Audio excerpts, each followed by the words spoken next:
Hello，大家好，我係天機師傅。今日講馬斯克命局裏邊會係點呢？未來3年會點呢 ？Tesla 又會唔會升跌呢？同特朗普決裂你嘈下我，我嘈下你，佢又搞一搞佢，咁又會搞成點呢？好笑嘅，我諗啱啱開 IG 嘅過程裏邊咧，我2020年已經分享咗佢嘅命盤嘅。跟住咧分享咗冇耐之後咧，就佢出咗本自傳，有寫埋佢自己係幾年幾月幾時出世嘅。跟住之後咧，我見到咧網上好多師傅啊見到咧就係哇喺擺咗個好勁嘅命盤出嚟啊，太陰天機坐命啊，唔好介意，唔好低能啦。即係有一啲師傅拎出嚟講，太陰天機可以創業做到世界第一咧。做生意肯定冇可能嘅，跳舞可能得嘅，即係或者去做一啲手藝嘅嘢都有可能得嘅。咁所以其實即係佢嘅命格，梗係一啲好勁嘅命格先有機會成為世界第一首富啦。先講咗件事先啦兩邊互相困啦一講完之後評價完特朗普批評翻佢啦Tesla 就一日單日股價咧跌14.26%啦市值蒸發咗1500億美元啦都各有各睇法咧，當然佢梗係覺得佢撐特朗普上去，特朗普就一定要幫佢啦。但係確實又冇呢件咁嘅事。但係有時咁講啦，兩個都係大人嚟嘅，兩個都係影響緊美國最重要嘅人嚟嘅，會唔會咁快一件事跟住嘈嘅，大家話對方忘恩負義咧？一定係有偈傾嘅睇咗個命局就知㗎啦。2025年福布斯排行榜咧，就馬斯克咧就做翻世界首富嘅。佢2022年係，2025年就再係嘅。第二名就係 Meta 創辦人朱克伯格啦。但係我覺得睇咗佢嘅運先佢明顯今年係劫嚟嘅。我一陣會睇一睇嘅。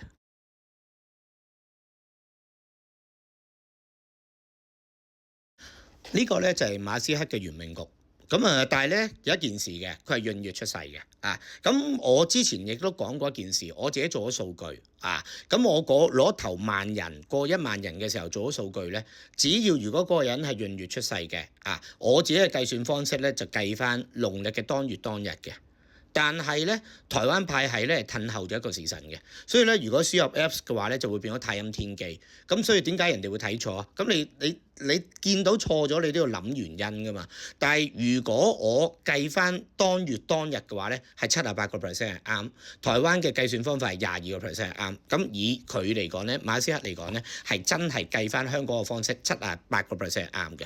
紫微貪狼坐命。夫妻宮係天府星，子女宮係太陽星。之前仲有行過庚運，都唔知生咗幾個小朋友，你都唔再數佢啦。好似結之前3次婚、4次婚，唔知第幾次啦，繼續都唔知有幾多次婚噶啦。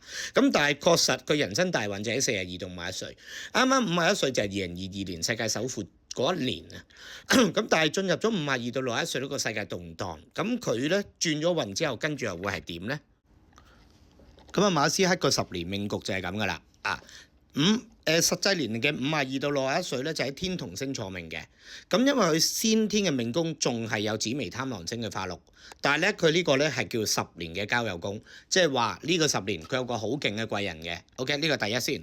跟住佢先天嘅兄弟交友宮就係10年嘅事業宮，係會出現咗有化忌星嘅。呢個咧就係天機太陰嘅化忌。即係咧，其實佢左邊錫佢一啖，右邊打佢一巴。不過肯定特朗普一定係貴人嗰個人嚟嘅。有冇人從中作梗而出現一啲問題呢？或者佢哋會唔會大家係夾計呢？特朗普始終係武曲天府星，佢係紫微貪狼星，大家都係一擔擔噶啦。所以呢件事裏邊，我判斷其實咧大家互相出口術嘅但係喺個年裏邊嚟講，年嘅祿同埋忌裏邊。啱啱2025年嘅忌咧又衝咗入去呢一度嘅，即係話今年裏邊可能有唔止一次佢同特朗普互相爭執而出現問題，但係絕對溝通得翻嘅，我都好肯定絕對溝通得翻。所以你話會唔會 Tesla 長遠爆落去？肯定唔會，我咁睇。但係問題今年會唔會差呢？首先第一樣嘢先，佢自己咧等同於都係年忌嘅，所以咧今年咧佢自己都有機會受傷啦，有機會要動土啦，走嚟走去啦。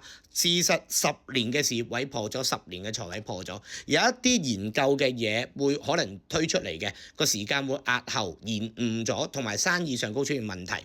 咁今年裏邊有爆破，但係咁講，年嘅財運唔差，10年嘅財位係有破，所以咧佢都係點樣都係一出一入㗎。所以咧你問我佢係咪極差嘅時候？唔係咯。不過咧佢嘅運咧再去到2026年咧，佢只能夠保持都唔會話好好。27幾好，28超級差，29係最好嘅。咁所以咧，如果再真係見到有機會再可能 Tesla 再創新高咧，應該喺27同29中間嘅嚇，或27或者29。咁最差嘅時候，今年係我覺得係差，因為重疊28都會差嘅，所以28應該會跌到一個低位，跟住29再反彈，所以27、29好夾住28係最差，亦都係可能暫時嚟睇咧，一生中再最破財，即係話如果佢同特朗普出事啊，2028嗰真係冇得救㗎啦，但係2025出事呢劑咧，絕對有得救嘅。嗱，大家研究下圖表啦嚇，咁呢個係過去1年嘅價，咁2025年咧，我睇翻佢1月29號咧嗰個價咧，如果折合翻出嚟咧就係389蚊美金啦嚇，去計算啦嚇，咁單位嚟計算啦嚇，咁其實咧。2024年咧係成個美國嘅股市一路推高，一路推新高，而佢自己有啲新嘢研製而推到一個極高位啦，喺呢個11月、12月中間咧一路上嘅，咁呢啲係破晒歷史新高啊嚇，其實係幾十蚊一路衝上嚟嘅添啊，咁上年同位都170幾啊嘛，但係今年咧一進入咗農曆新年後1月29號之後轉咗年咧，佢咧係10年流年嘅重跌破㗎，所以咧25同28年咧大家真係要好小心 Tesla 呢隻股票啊嚇，咁今年一進入落嚟咧，其實由佢最高位嘅話咧，叫做389蚊升一少少425蚊，唔夠10%，彈一聲落嚟已經係40%㗎啦。咁跟美股跌啊嘛，佢分別4個底喺225蚊再彈翻上去，跟住之後咧就再啱啱嗰日一出口術啦，一出事啦，就再喺360蚊、350幾蚊扮一聲一嘢衝落嚟咧，就穿咗呢個300蚊嘅。咁但係咧，其實咧啱啱咧今日開始已經上翻300蚊樓上㗎啦，啱啱上翻300蚊樓上。嗱我咁睇，2028年一定差嘅。25年咧，如果佢跟個走勢係咁咧，特朗普好嘅月份咧就係其實農曆1、2月嘅，佢都係跌地㗎啦。咁跟住之後咧，農曆嘅3月咧係特朗普大破嘅，喺2、3月裏邊大破嘅。特朗普農曆4月升，佢又升喎，佢同特朗普嘅走勢根本就一模一樣嘅。所以咧，今年裏邊嚟講咧 ，Tesla 咧係農曆5月、8月、9月會大跌，農曆6月、7月中間睇下有幾多嘅反彈嘅啫。農曆6月都唔多好噶啦，但係農曆6月咧係會有一定嘅反彈嘅。所以咧，今個月咧 Tesla 應該都係弱勢嘅，我估計可能有機會再穿多次300蚊，或者喺300蚊附近嗰一個位走啦，咁可能上到3億幾、3億幾，但係佢都係會插翻落嚟嘅嚇。咁跟住咧，今個月會摸到一個底嘅。咁跟住嗰2個月應該如無意外咧冇咁差嘅，但係農曆嘅8、9月會再大破嘅嚇。咁而農曆嘅7月咧，喺閏6月同埋7月咧，特朗普又係嗰啲最癲嗰啲日子時間嚟嘅，所以咧特朗普癲完咧，佢可能又發生事。但係喺我覺得喺今個月之內咧，佢係兩個嘅嘈交咧，好短線咧就會完結㗎啦。如果今年我自己咁睇啦 ，Tesla 如果你獲咗嚟咧，盡快賺錢走。就算如果喺呢段時間喺300前後止蝕咗先，或者佢反彈少少，我覺得都係好事。